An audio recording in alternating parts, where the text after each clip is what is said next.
My guest on the set is none other than Honorable Dennis Obua, at the same time, the publicist of the NRM Caucus. Well, thanks for joining me. Thank you. This Welcome. is an interactive news segment where we discuss issues that affect the people. The president has been in talks with them to ensure that they can come back to the party. What do you make of their bouncing back? In this particular subject matter, I want to believe that the president, first of all, is not engaging these four colleagues of ours in his capacity as President of the Republic of Uganda. I want to strongly believe that His Excellency General Yoweri Kaguta Museveni is engaging the four dismissed members of NRM who are members of Parliament in his other capacity as the national chairperson of the National Resistance Movement.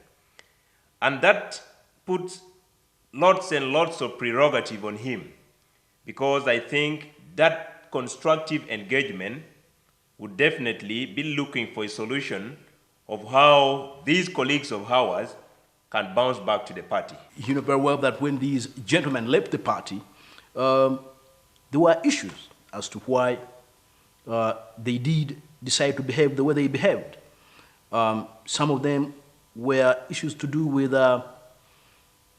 disagreeing with the party on a number of issues when you come to the floor of Parliament, and the other thing of trying to bring back the issue of presidential term limit, keeping on a case in point, Tinker Simira, who kept on asking the president, even in the NRM retreats in Chankwanzi, when are you leaving? I want to believe that that meeting must first of all be doing a review of the allegations that were leveled against our four colleagues before they were expelled from the party.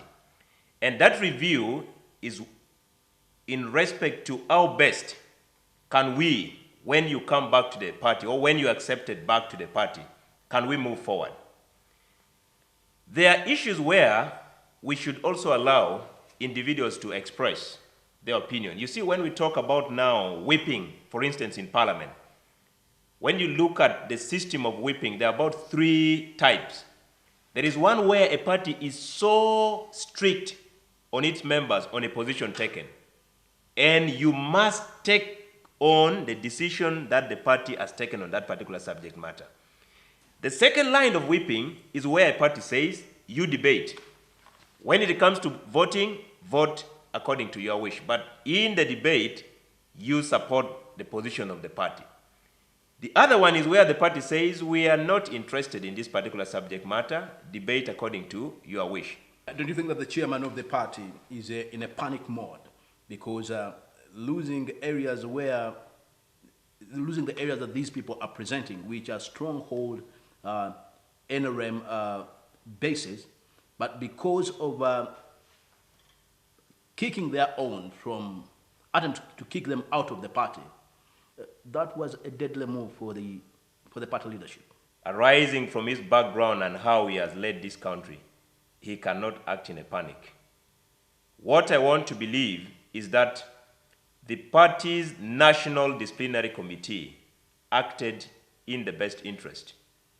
They acted in the best interest of the party to restore discipline and sanity in the party and to send a clear message to members of the NRM that we must conduct businesses within the party while conforming to our set and written down rules and regulations.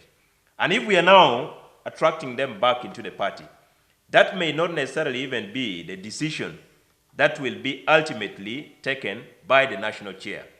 I want to believe that the national chair will again present if those parties are interested in coming back, because the most important thing is the four also having that interest of returning back to the NRM. But if they are not interested, you can't force them. From a legal point of view, where does this leave the legal battles already in court between the NRM lawyers representing the party in this particular case and them? Because you're already in court. with these people. In the event that an agreement is mooted, which is accepted between the two parties, the two parties can even move ahead to withdraw the case before the courts of judicature. That is, in the event that an agreement, which is a position which is agreeable to both parties, is accepted in the ongoing negotiation, probably with the view of bringing these people back into the party. But that said and done, whoever went to the court also has the prerogative of saying, we want to set a good precedent in terms of a legal precedent. Let the court process proceed as we also continue engaging with these people. But what I want to believe, I want to be a devil's advocate for this, that in the event that parties have agreed, most likely what will happen, we shall see the two parties consenting and agreeing that we withdraw the ongoing case or cases before courts of judicature. It's going to leave the reputation of the party. Because going to court, think that you have genuine reasons to enable your colleagues be thrown out of parliament. Midway the legal battle, you're already in the panic mode and you are saying, let us sort the matter out of court. What I want to believe, Timothy, if I drag you to court, before that case is decided by either a magistrate or a judge or a justice in the event of Court of Appeal or Supreme Court, me and you, the parties, before court, can take a decision which is otherwise. The most unfortunate thing is to wait for a court to pass a verdict. That one you can't now reverse. You must appeal. But if a case is still ongoing and the parties are agreeing to the extent that we are no longer interested in proceeding with the case, we want to settle our matter outside court, I think that one is equally allowed. And you know, it saves you from the hurdle of hiring lawyers. It also saves time. It is a win-win because the two parties have agreed that we should move forward. When these gentlemen come back, because for them, from their own understanding of things, it is John Patrick Amama, the then Secretary General, who was at the forefront of ensuring that these guys are kicked out of the party due to their personal differences that they had with. Here is Zimbabwe also being pushed almost at the edge of exit. And now you are getting them back. How do you look at that situation in the party? But you see, these contradictions can either make or break you. Look at a family unit. There are always contradictions. Look at an institution like Parliament. There are always contradictions. Look at other political parties outside NRM. There are internal contradictions. Depending on how these contradictions are handled and settled. But I want to strongly believe that the internal contradictions within NRM notwithstanding, the NRM is growing from strength to strength. Because all these challenges, we are able, as a party, to learn from them and be in a position to chart a way forward. And in charting a way forward, it makes the party much more stronger and stronger. It's like going through a challenge you have never gone through, and when you emerge from it victorious, that makes you much more stronger. What do you make of this situation now at hand?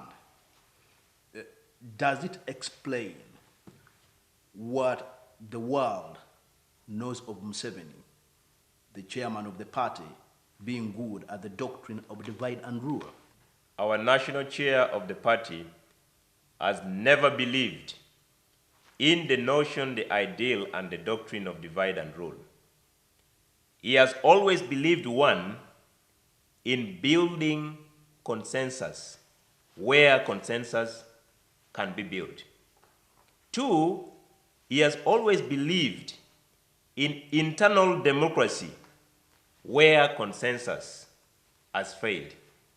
And these are the two doctrines also clearly stipulated and highlighted in the NRM Constitution. Where consensus has failed, we move an extra mile to involve ourselves in internal democratic principles. Where we can elect, we elect. But where is the consensus in this case? Because when you see using Babas to kick out the Sechukwu and the likes, then use the Anitas to kick out Mbabas, and now bring back the Sechukwu on a round table, talk to them, now meet with the Mbabas within the party, looking at each other like fools. This is a question of one executing his or her mandate.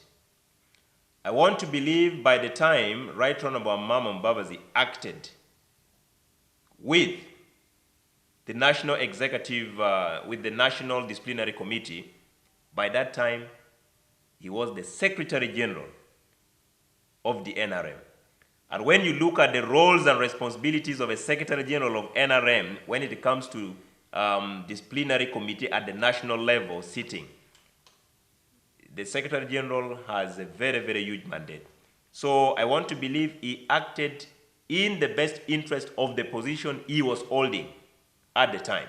Well, thanks, Honorable Harmson Obua, for joining me on this interactive news segment where we discuss issues that affect the people.